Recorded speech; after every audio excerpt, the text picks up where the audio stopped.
Hello everyone, it's Dylan from Yugioh Everything, and welcome back to another Yu-Gi-Oh! 7's episode review. This time we will be reviewing episode 65 of Sevens, the duel between Neil and Asana. And my lord, you're not going to get more high-octane and high matchup quality duels than this. I mean, this is a clash of titans, two characters that have very similar paths where they both played the main villain or main threat role of an arc in the first season, and characters that beat Yugioh and then lost to Yugioh in the rematch. Two of the most powerful duelists in this universe at this point in the show. And did the episode and did the duel live up to the billing? Because the billing was high going into this episode.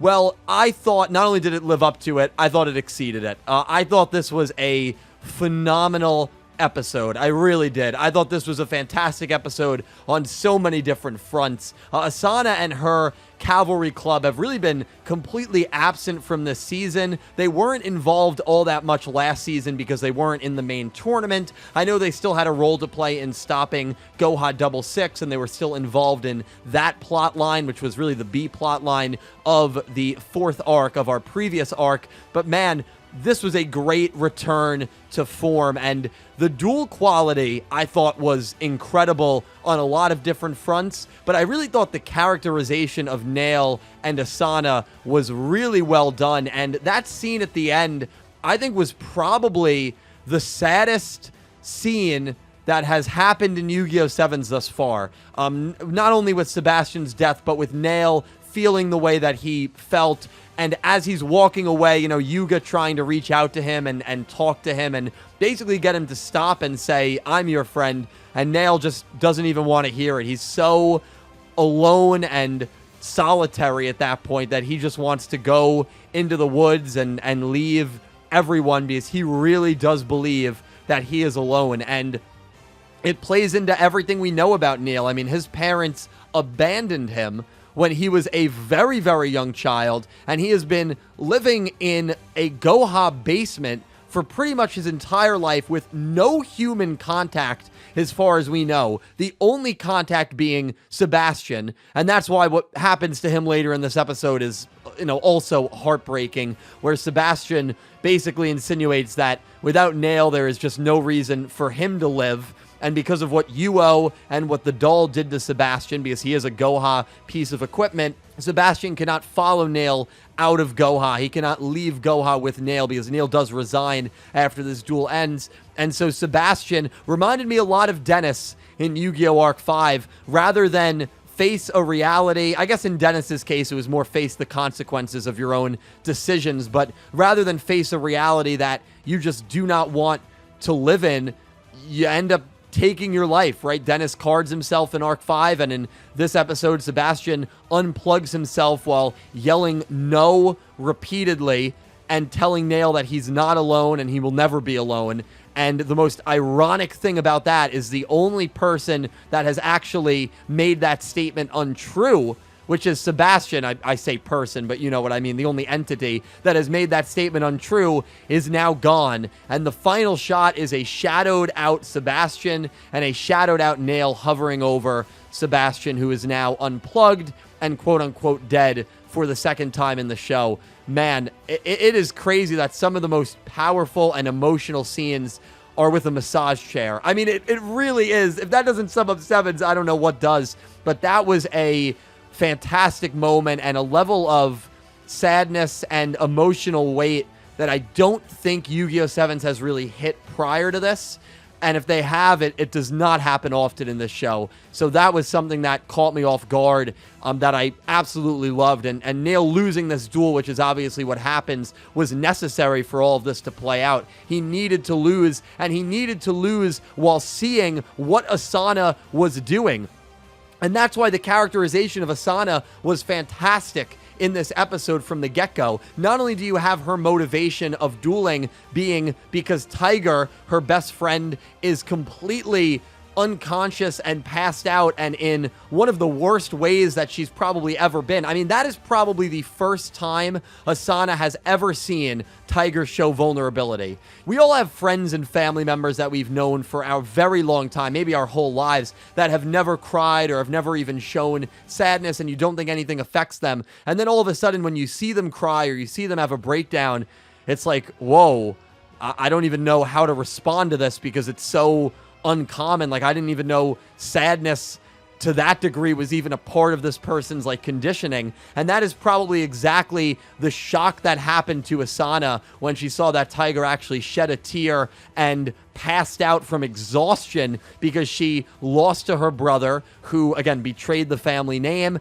and is fighting to dismantle Rush Duels. And so Asana from the very get-go has an amazing motivation to duel in this matchup. And throughout the duel, man, Nail's strategy of revolving around Yugioh Dragon is what we've seen before, and I thought Nail dueled really well. But the way that Asana kept dancing around Yugioh Dragon with the aces of her three comrades, Galliant, the Pigeon, poor Chevelle, and Ccapacappuuu, was phenomenal. There were multiple different strategies that she implemented using their three aces, and there were a few times Sebastian commented about how she threw away her pride because of dueling, or how she changed her dueling style.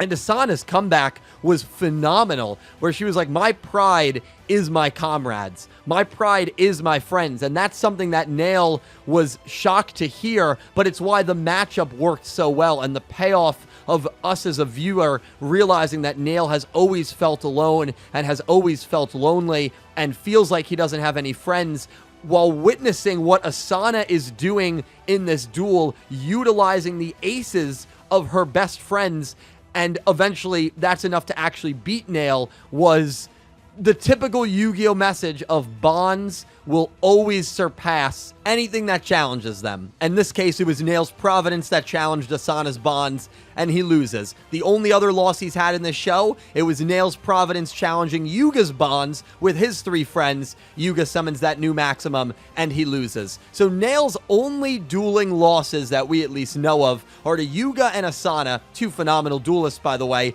and they both happened because of the bonds. They both happened because of the best friends lending their power to each duelist respectively. And it's almost like Nail has never lost a one-on-one, because much like we felt Roman, Gakuto, and Luke were dueling alongside Yugioh in their rematch, Galliant, Dovrap, and Ccapacappuuu were basically dueling right alongside Asana in this entire duel. And so the symbolism was fantastic. And I just can't say enough good things about the duel, about the episode, about the characterization of both of these characters. This was the first episode in a while, because I thought we started to hit a little bit of a, I didn't dislike the past episodes, but I thought they were a little bit of a step down. I thought they were a little bit repetitive. And of course, we are getting a Luke Man duel to finish off this arc in 66 and 67. But I felt like this was a great breakup point, because we had 3 straight Luke Man duels, I believe. Then we had this, and now we have another Luke Man duel, which is going to last 2 episodes. But this was a good quality non-Luke Man episode that I think the show needed, or a non-Luke focused episode even.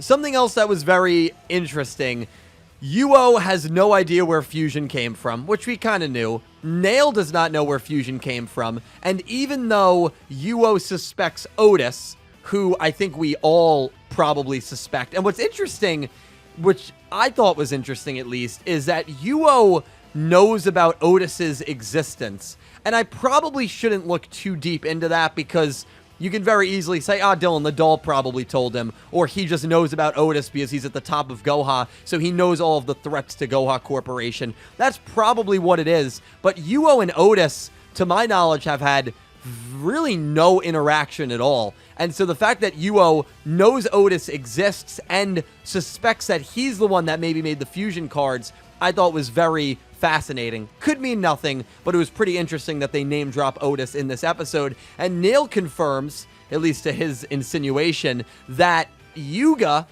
knows already who created fusion. Neil believes Yugioh knows who created fusion. Is it the 6th sibling? Is it the Luke Man?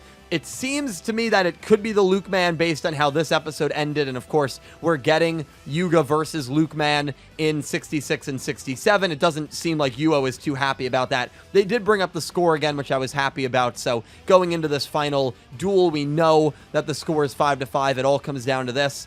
And man, we are going to get a lot revealed to us in these next 2 episodes, but it would not surprise me if somehow Luke Man brought along fusion. Maybe he didn't create it, but he probably brought it. And you know, I don't know who's going to be the creator of fusion at the end of the day. Maybe it will be Otis, because Otis seems responsible for almost everything that happens in this show. But man, oh man, am I so interested for these next 2 episodes. But guys, 65 I thought was super enjoyable. I thought it really knocked it out of the park in a lot of ways. Asana gets an amazing win, a deserved win against Neil. Again, the duel quality was super good. And Neil, you know, he's dueled against 2 of probably the best 3 or 4 duelists in the entire show, at least that he's lost to.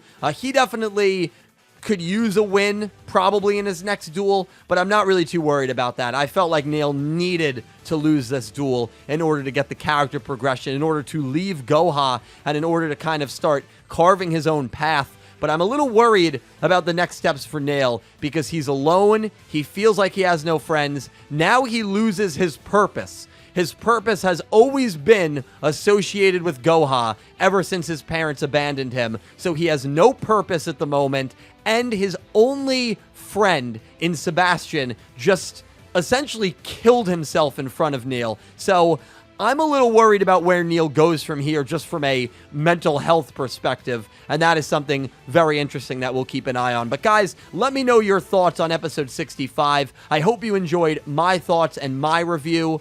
And a special thank you to my Platinum tier patrons, Horace Maye, Goosey Q, Panther J, Blue Maiden 28, and Jarrett Buller, and to my Diamond tier patrons, Jesse Wood, Latrell Smith, Fasty, and Erick Avila, and to my Egyptian God tier patrons, MegaWill and Ccapacappuuu. Thank you so much to everyone who supports me on Patreon. I cannot tell you how much it means to me, and I highly recommend you check out my Patreon. It is a link down below. There are a lot of really, really cool perks that you can get if you sign up to be a Patreon, and if you want to go that extra mile to support this YouTube channel. But regardless, thank you guys so much for watching. I stream on Twitch, I'm on Twitter, and I'm on Instagram. Links for all those will be down below. Once again, thank you so much for watching. I will talk to you in the comments, and I hope you have an amazing day. Take care, guys.